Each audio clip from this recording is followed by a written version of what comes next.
ಒಬ್ಬ ಡ್ರೈವರ್ ವಿದೇಶಕ್ಕೆ ಹೋಗಿ ಅಷ್ಟೊಂದು ದುಡ್ಡು ಖರ್ಚು ಮಾಡೋಕ್ಕೆ ಯಾರು ಕೊಟ್ಟರು ದುಡ್ಡು? ಸ್ಪಾನ್ಸರ್ ತಾನೆ. ಕಾಂಗ್ರೆಸ್ ನೇರವಾಗಿ ಸ್ಪಾನ್ಸರ್ ಮಾಡಿದೆ ಇದನ್ನ. ನಾವು ನೇರ ಸ್ಪಾನ್ಸರ್ ಕಾಂಗ್ರೆಸ್. ಆ ಡ್ರೈವರ್ನ ಯಾಕೆ ಬಂದಿಲ್ಲ? ಅವನೇ ಕೊಟ್ಟವನು, ಅವನೇ ಒಪ್ಕೊಂಡಿದ್ದಾನೆ. ನಾನೇ ದೇವರಾಜೇಗೌಡನ್ಗೆ ಇವೆಲ್ಲ ಪೆನ್ ಡ್ರೈವ್ ಕೊಟ್ಟೆ ಅಂದೆ. ಇವಾಗ SIT ಅವರು ಹೇಳ್ತಾರೆ ಕೊಡೋದು ಅಪರಾಧ, ಇಟ್ಕೊಳ್ಳೋದು ಅಪರಾಧ, ಹಂಚೋದು ಅಪರಾಧ. ಅವನ್ನ ಯಾಕೆ ಜೈಲಿಗೆ ಹಾಕಿಲ್ಲ? ವೈ? SIT ಟೀಮ್ ಯಾಕೆ? ನಾನು ರಬ್ಬರ್ ಸ್ಟ್ಯಾಂಪ್ ಅಂತ ಯಾಕೆ ಹೇಳಿದೆ ಅಂದ್ರೆ, ಅದೇ ದೇವರಾಜೇಗೌಡ ಹೇಳಿದ್ದಾನೆ ಇವ್ರ ಮೇಲೆ, CM ಮೇಲೆ, ಸಿದ್ದರಾಮಯ್ಯನವ್ರ ಮೇಲೆ ಮತ್ತು DK ಶಿವಕುಮಾರ್ ಅವ್ರ ಮೇಲೆ ನೀನು ಹೇಳಿಕೆ ಏನು ಕೊಟ್ಟಿದ್ಯಾ ಅದನ್ನ ವಿಡ್ರಾ ಮಾಡು ಅಂತ ಒತ್ತಡ ಹಾಕಿದ್ದಾರೆ ಅಂತ ಹೇಳಿದ್ದಾರೆ. ಅದು SIT ಸ್ಯಾಂಟಿಟಿ ಏನು ಉಳಿತು? SIT ಗೌರವ ಏನು ಉಳಿತು? ನನಗನ್ಸ್ತೈತೆ SIT ಅವ್ರಿಗೆ ಒಂದು ಸ್ವಲ್ಪ ಗೌರವ ಏನಾನ ಇದ್ರೆ, ನೋಡಿ ನಮ್ಮ ಮೇಲೆ ಆಪಾದನೆ ಬಂದಿದೆ, ನಾವು ಹಂಗೆ ಮಾಡಿಲ್ಲ, ನಾವು ಒಳ್ಳೆ ಜನ, ಆ ಥರ ಎಲ್ಲ ಮಾಡಿಲ್ಲ, ಅದರಿಂದ ನಮ್ಮ ಮೇಲೆ CBI ತನಿಖೆ ಮಾಡಿಸಿ. ಯಾಕಂದ್ರೆ ಪೊಲೀಸರ ಮೇಲೆ ಪೊಲೀಸರ ತನಿಖೆ ಮಾಡಕ್ ಬರಲ್ಲ. ಇಲ್ಲಿರೋಂಥ ಪೊಲೀಸರು ಅವ್ರ ಮೇಲೆ ತನಿಖೆ ಮಾಡಕ್ ಬರಲ್ಲ.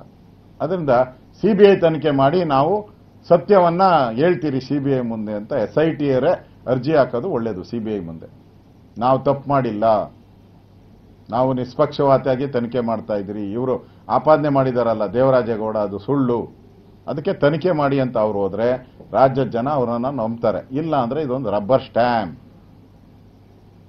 ಸ್ಟ್ಯಾಂಪ್ ಎಲ್ಲಿ ಹೇಳಿದ್ರೆ ಅಲ್ಲಿ ಒತ್ತಕ್ಕೆ ಸಿದ್ದರಾಮಯ್ಯನವರು ಒತ್ತಕ್ಕೆ. ಮತ್ತೆ ದೇವರಾಜೇಗೌಡ ಆಪಾದನೆ ಇದೆ. ಪ್ರತಿದಿನ ಈ ಟೀಮ್, ಈ ಪ್ರೊಡ್ಯೂಸರು, ಡೈರೆಕ್ಟ್ರು, ಸ್ಕ್ರಿಪ್ಟ್ ತಯಾರು ಮಾಡೋರು ಅವರೆಲ್ಲ ಕೂತು ಮಾತಾಡಿ ಮಾಡ್ತಾರೆ ಅಂತ ಅವರೇ ದೇವರಾಜೇಗೌಡ ಆಪಾದನೆ ಮಾಡಿದ್ದಾರೆ. ಒಬ್ಬ ಲಾಯರ್ ಮಾಡಿರೋದು, ಯಾರೋ ಒಬ್ಬ ಸಾಮಾನ್ಯ ಅಲ್ಲ, ಇಸ್ ಎ ಕಾನೂನು ತಜ್ಞ.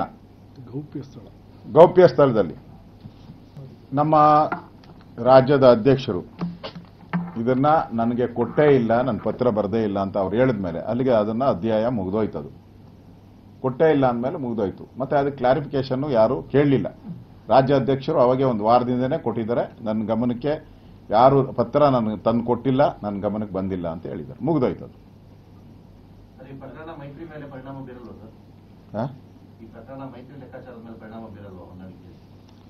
ಈಗ ಕಾಂಗ್ರೆಸ್ ಪಾಡು ಅಬ್ಬೆಪಾಲಿ ಪಾಡಾಗ್ಬಿಟ್ಟಿದೆ ಈಗ. ಅಂದ್ರೆ ಒಂದು ಸರ್ಕಾರದ ಕೆಲಸ ಏನು? ಹೆಣ್ಣು ಮಕ್ಕಳ ಮಾನ ಮರ್ಯಾದೆ ರಕ್ಷಣೆ ಮಾಡಬೇಕು, ಹೆಣ್ಣು ಮಕ್ಕಳಿಗೆ ಅಗೌರವ ಆಗಬಾರ್ದು, ಇದು ಸರ್ಕಾರದ ಕರ್ತವ್ಯ. ಈ ಸರ್ಕಾರನೇ ಪ್ರಾಯೋಜಿತ ಮಾಡಿ ಈ ಎಲ್ಲ ಪೆನ್ ಡ್ರೈವ್ನ ಹಂಚಿದಾರಲ್ಲ, ಸರ್ಕಾರ ಮಾನ ಮರ್ಯಾದೆ ಎಲ್ಲಿ ಉಳಿತು ಸರ್ಕಾರದ್ದು? ಸರ್ಕಾರನೇ ಅಪರಾಧಿ ಸ್ಥಾನದಲ್ಲಿದೆ. ನಾನು ಡಿಮ್ಯಾಂಡ್ ಮಾಡ್ತಾ ಇದ್ದೀನಿ, ಗವರ್ನರ್ ಅವರು ಈ ಸರ್ಕಾರನ ವಜಾ ಮಾಡಬೇಕು. ಯಾಕಂದ್ರೆ ಯಾವ ಸರ್ಕಾರ ಹೆಣ್ಣು ಮಕ್ಕಳ ರಕ್ಷಣೆ ಮಾಡಬೇಕು ಅಂತ ಸಂವಿಧಾನದ ಅಡಿಯಲ್ಲಿ ಓದ್ ತಗೊಂಡಿದ್ದೀರಾ ನೀವು, ಅದನ್ನ ಮರೆತು ನೀವು ಈಗ ಈ ಪೆನ್ ಡ್ರೈವ್ಗಳನ್ನೆಲ್ಲ ಹಂಚೋದು, ಅವ್ರನ್ನೆಲ್ಲ ಫಾರಿನ್ ಕಳಿಸ್ಕೊಡೋದು,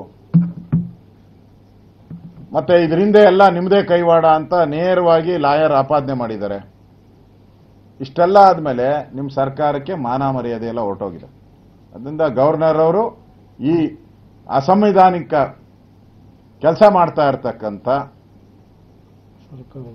ಸರ್ಕಾರದ ನಡೆ ಗವರ್ನರ್ ಅವರು ಗಮನಿಸಿ ಈ ಸರ್ಕಾರವನ್ನ ವಜಾ ಮಾಡಬೇಕು ಅಂತ ಆಗ್ರಹವನ್ನ ಮಾಡ್ತಾ ಇದ್ದಾರೆ.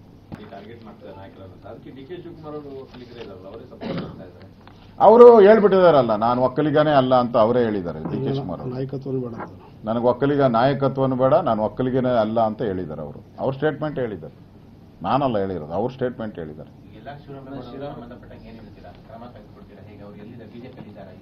ನಮ್ಮ ಪಾರ್ಟಿ ಜನರಲ್ ಸೆಕ್ರೆಟರಿ ಹೇಳ್ತಾರೆ. ಮೊನ್ನೆ ಫಸ್ಟ್ ಫೇಸ್ ಎಲೆಕ್ಷನ್ ಪಾರ್ಲಿಮೆಂಟಿನ ರಾಜ್ಯದ ಮೊದಲನೇ ಫಸ್ಟ್ ಫೇಸ್ ಎಲೆಕ್ಷನ್ ಅಲ್ಲಿ ಅವರು ಕಾಂಗ್ರೆಸ್ಗೆ ಸೇರ್ಪಡೆ ಆಗಿದ್ದಾರೆ. ಅವರು ಕಳೆದ ಲೋಕಸಭೆ ಚುನಾವಣೆಯಲ್ಲಿ ಅವರು ನಮ್ಮ ಪರವಾಗಿ ಮಾಡಲಿಲ್ಲ, ಕಾಂಗ್ರೆಸ್ಸಿನ ಪರವಾಗಿ ಕೆಲಸ ಮಾಡೋರು. ಹಂಗಾಗಿ ಅವರು ನಮ್ಮ ಪಾರ್ಟಿಯಿಂದ ಅವ್ರ ಪಾರ್ಟಿ ಬಿಟ್ಟು ಹೋಗಿದ್ದಾರೆ. ಜೊತೆನಲ್ಲಿ ಅವ್ರು ಇನ್ನೊಂದು ಹೇಳಿದ್ದಾರೆ, ರೇವಣ್ಣಂದು ಈ ಹಿಂದೆ ನಾನು ಅವರು ಒಂದ್ಸಲ ಇಂಗ್ಲೆಂಡ್ಗೆ ಹೋದಾಗಲೂ ಹಿಂಗೆ ಆಗೋಗ್ಬಿಟ್ಟಿತ್ತು, ಹಿಂಗೆಲ್ಲ ಮಾಡಬೇಡ ಕಣ್ ಸುಮ್ಮನಿರಪ್ಪ ಅಂತ ನಾನು ಬುದ್ಧಿ ಹೇಳಿದ್ದೆ ಅಂತ ಶಿವರಾಮೇಗೌಡ. ಹಂಗೆ ಹೇಳಿದವರು ಆ ಪಾರ್ಟಿಯಿಂದಲೇ MP ಆಗಿದ್ರು ಮಂಡ್ಯದಲ್ಲಿ.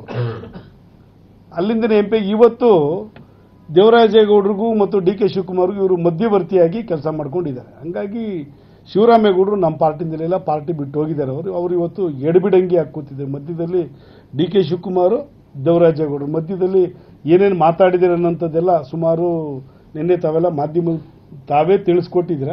ಹಂಗಾಗಿ ಶಿವರಾಮೇಗೌಡರು ನಮ್ಮ ಪಾರ್ಟಿಯಿಂದಲಿಲ್ಲ. ಚೇತನ್ನು ಈ ಲೋಕಸಭೆ ಚುನಾವಣೆಯಲ್ಲಿ ಅವರ ಮಗ ನಮ್ಮ ಪಾರ್ಟಿನಲ್ಲಿ ಕೆಲಸ ಮಾಡ್ತಾ ಇದ್ದಾರೆ ಅಂತ ಕೇಳ್ಪಟ್ಟೆ ಈ ಚುನಾವಣೆಯಲ್ಲಿದ್ದಾರೆ. ನಮ್ಮ ಬಿಜೆಪಿನಲ್ಲಿದ್ದಾರೆ ನಾಗಮಂಗಲದಲ್ಲಿಂದ. ಆದರೆ ಶಿವರಾಮೇಗೌಡರು ನಮ್ಮ ಪಾರ್ಟಿ ಬಿಟ್ಟು ಹೋಗಿ ಆಯಿತು. ಕನ್ನಡಿಗರ ಮೆಚ್ಚಿನ ನಿಮ್ಮ ನ್ಯೂಸ್ 18 ಕನ್ನಡ ಈಗ ವಾಟ್ಸ್ಆಪ್ನಲ್ಲಿಯೂ ಲಭ್ಯ. ಕರ್ನಾಟಕ ಮತ್ತು ದೇಶ ವಿದೇಶದ 360 ಡಿಗ್ರಿ ಸುದ್ದಿ ವಿವರವನ್ನ ನೀವು ನಿಮ್ಮ ಕೈ ಬೆರಳುಗಳಲ್ಲಿಯೇ ಪಡೆಯೋದಿಕ್ಕೆ ಈ QR ಕೋಡ್ ಅನ್ನ ಸ್ಕ್ಯಾನ್ ಮಾಡಿ. ನಮ್ಮ ಚಾನೆಲ್ ಅನ್ನ ಫಾಲೋ ಮಾಡಿ, ನೋಟಿಫಿಕೇಶನ್ ಆನ್ ಮಾಡಿ.